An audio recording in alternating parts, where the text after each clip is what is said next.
ہمارے 60 لاکھ کتابیں جلائیں، اس میں حضور صلی اللہ علیہ وآلہ وسلم کے متعلق ناپاک جملے، بہتان اور غلط الفاظ استعمال کیے گئے۔ پہلا کلمہ خیر لکھا مسلمانوں کے لیے جو لائن لکھی وہ یہ تھی کہ مسلمان اتنے پاگل نہیں جتنے انہیں سمجھا جاتا ہے۔ 1834 عیسوی میں جارج سیل نے قرآن شریف کا انگریزی میں ترجمہ نکالا جس میں گالیاں نسبتاً کم تھیں۔ بسم اللہ الرحمن الرحیم۔ ناظرین، سرد جنگ کا ایپیسوڈ نمبر 2۔ اگر اس ایپیسوڈ میں ڈاکٹر غلام جیلانی برق صاحب کا ذکر نہ کروں بلکہ ان کا شکریہ ادا نہ کیا جائے تو یہ ناانصافی ہوگی، کیونکہ انہوں نے 100 سال کی غلامی کے بعد اپنی تاریخ کو دوبارہ لکھنے کی جرت کی۔ ناظرین، آج کے اس ایپیسوڈ میں ہم جلیل و عظیم اسلاف کی علمی کارنامے کیا تھے، وہ کیسے یورپ میں پہنچے اور وہاں کے ویشیوں کو کس طرح انسان بنایا، اس بارے میں بات کریں گے۔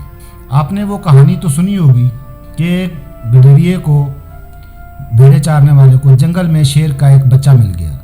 وہ اسے اٹھا لایا اور بکریوں میں رکھ کر اسے پالنا شروع کر دیا۔ برسوں گزر گئے اور شیر کو معلوم ہی نہ ہو سکا کہ وہ شیر ہے۔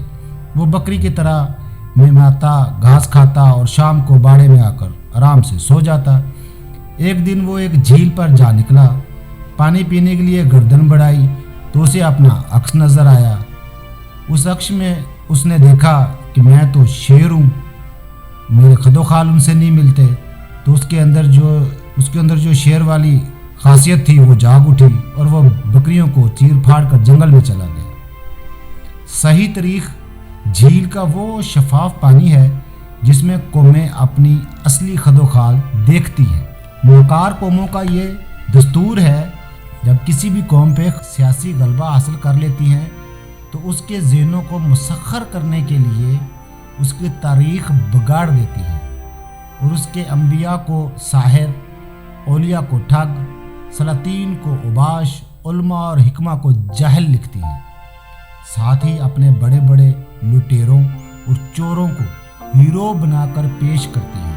ہم مسلمانان ہندو پاک کو 100 برس تک، یعنی کہ پاکستان بننے سے پہلے مسلمان اور ہندو یہ پورے علاقے کو ہندوستان کہا جاتا تھا، یہاں رہتے تھے۔ تو ہندوستان میں 100 برس تک یہ پڑھایا گیا کہ اسلام بزور شمشیر یعنی کہ تلوار کے زور پہ پھیلا تھا۔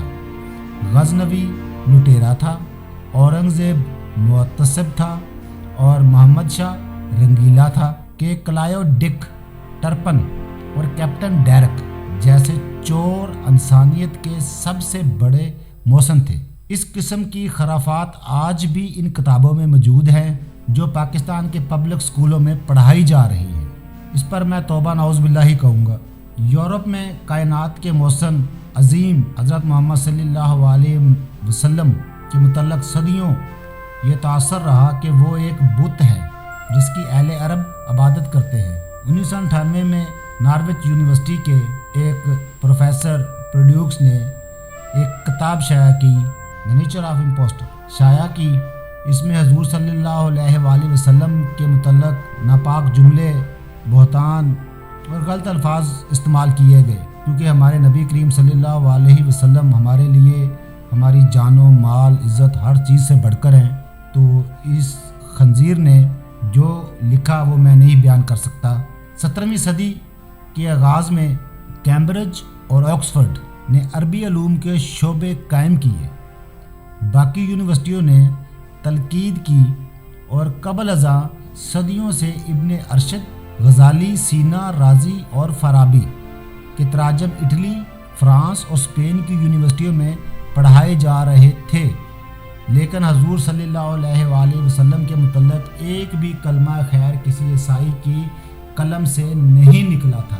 1912 میں ایڈرن ری لینڈ نے، جو یوٹریچ یونیورسٹی میں عربی کا پروفیسر تھا، اس نے اپنی کتاب میں جو پہلا کلمہ خیر لکھا مسلمانوں کے لیے جو لائن لکھی وہ یہ تھی کہ مسلمان اتنے پاگل نہیں جتنے انہیں سمجھا جاتا ہے۔ 1834 عیسوی میں جارج سیل نے قرآن شریف کا انگریزی میں ترجمہ نکالا جس میں گالیاں نسبتاً کم تھیں۔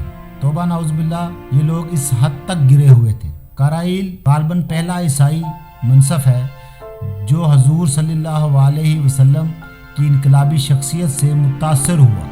اپنی مشہور تصنف ہیروز اینڈ ہیروز شپ میں ان کے متعلق چند تعریفی کلمات کہے، لیکن ساتھ ہی بار بار لکھا کہ قرآن ایک غیر مربوط کلام ہے جو کسی دیوانے کی بڑھ معلوم ہوتا ہے۔ 19ویں صدی کے آخر اور 20ویں صدی میں ہیٹی نکلس اور براؤن جیسے قدرے کشادہ ظرف علماء سامنے آئے۔ انہوں نے ہماری علمی و ثقافتی خدمات کا تو اعتراف کر لیا، لیکن ہمارے حضور صلی اللہ علیہ وآلہ وسلم سے متعلق ان کی روش میں بھی کوئی خاص تبدیلی نہ آئی۔ یہ ایک ناقابل انکار حقیقت ہے کہ اگر عرب نہ ہوتے تو آج یورپ کا حال افریقہ سے بھی بدتر ہوتا۔ ہم نے یورپ کے باشندوں کو لکھنا پڑھنا سکھایا، نشست و برخاست کے آداب بتائے، کھانے پہننے اور نہانے کا سبق دیا، ان کے ذہنوں کو اوہام و باطل کی گرفت سے آزاد کیا اور ان کی درس گاہوں میں علم و فنون کے دریا بہائے۔ لیکن ہمیں یہ دیکھ کر دکھ ہوتا ہے کہ ان کے بیشتر تاریخ نگار یورپ کے ذہنی و ثقافتی تاریخ لکھتے وقت ہمیں کوئی مقام نہیں دیتے۔ 1922 میں امریکہ کے اورینٹل سوسائٹی کے ایک اجلاس میں پروفیسر سمیڈٹ نے یورپ میں مشرق کی علوم کے عنوان سے ایک مکالمہ پڑھا اور مسلمانوں کا نام تک نہ لیا۔ 1928 عیسوی میں ایک امریکی پروفیسر واٹرمین نے مشرقی علوم پر 6 لیکچر دیے اور اسلامی علوم کا ذکر تک نہ کیا۔ اسلام کے مشہور مورخ ابو الفضل 1931 عیسوی نے اپنے سے پہلے 60 جغرافیہ دانوں کے نام لیے تھے، لیکن موسو وین ڈیسٹ مارٹن کا کمال دیکھیے کہ اپنی علمی تاریخ میں کسی عرب جغرافیہ دان کا ذکر تک نہیں کیا۔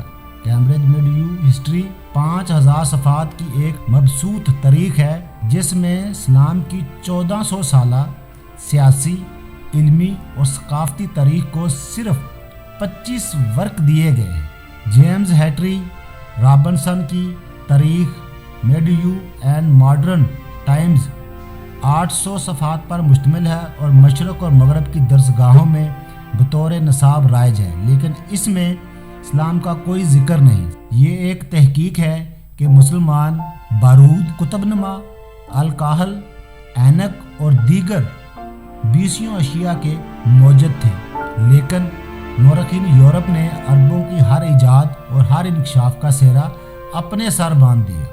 جس نے پہل اس کا ذکر کیا تھا، مثلا کتب نما کی ایجاد کا ایک فرضی شخص تھا، فلیو گوجا کی طرف منسوب کر دیا، اور گناف آرنلڈ کو الکحل اور بیکن کو بارود کا موجد بنا دیا۔ یہ وہ بیانات ہیں جو خوفناک جھوٹ ہے جو یورپی تہذیب کے ماخذ کے متعلق بولے گئے ہیں۔ صرف یہی نہیں بلکہ بعض اوقات عربوں کی تصانیف پر اپنا نام بطور مصنف جوڑ دیا، جیسا کہ میں نے آپ کو پہلے ایپیسوڈ میں بتایا تھا کہ انہوں نے کتابوں کے اوپر اپنے نام لکھوائے۔ سنیے ذرا، انسائکلوپیڈیا برطانیہ میں لفظ جابر کے تحت ایک ایسا مترجم کا نام دیا ہوا ہے جس نے اسلام کے مشہور ماہر کیمیا دان جابر بن حیان کی ایک لاطینی ترجمے کو اپنی تصنیف بنا لیا تھا۔ یہی حرکت سیلرنو کالج کے پرنسپل قسطنطین افریقی 1020 نے بھی کی تھی کہ ابن الجزیر 1009 کی زد المسافر لاطینی ترجمہ ویٹکیم کے عنوان سے کیا اور اس پر اپنا نام بطور مصنف لکھا دیا۔ وہ کون سا ظلم ہے جو یورپ نے ہم پر نہیں کیا؟ ہمارے نبی کریم صلی اللہ علیہ وآلہ وسلم کی ذات مقدس پر حملے کیے، ہمیں بدنام کیا، ہماری تاریخ میں بگاڑ کیا، ہمارے 60 لاکھ کتابیں جلائیں، ہم پر سسلی اور اسپین میں وہ مظالم توڑے کہ کائنات کا کلیجہ لرز گیا، ہم سے ہزاروں برس تک تہذیب و تمدن کا درس لینے کے بعد ہمارے ہی منہ پر تھوکا اور بقول موسیو لیبیا ہمیں اسلام اور پیرادران اسلام سے تعصب وراثت میں ملا ہے۔ ناظرین، اس کا جواب اب انشاءاللہ تیسرے ایپیسوڈ میں دوں گا۔ تب تک کے لیے اللہ حافظ۔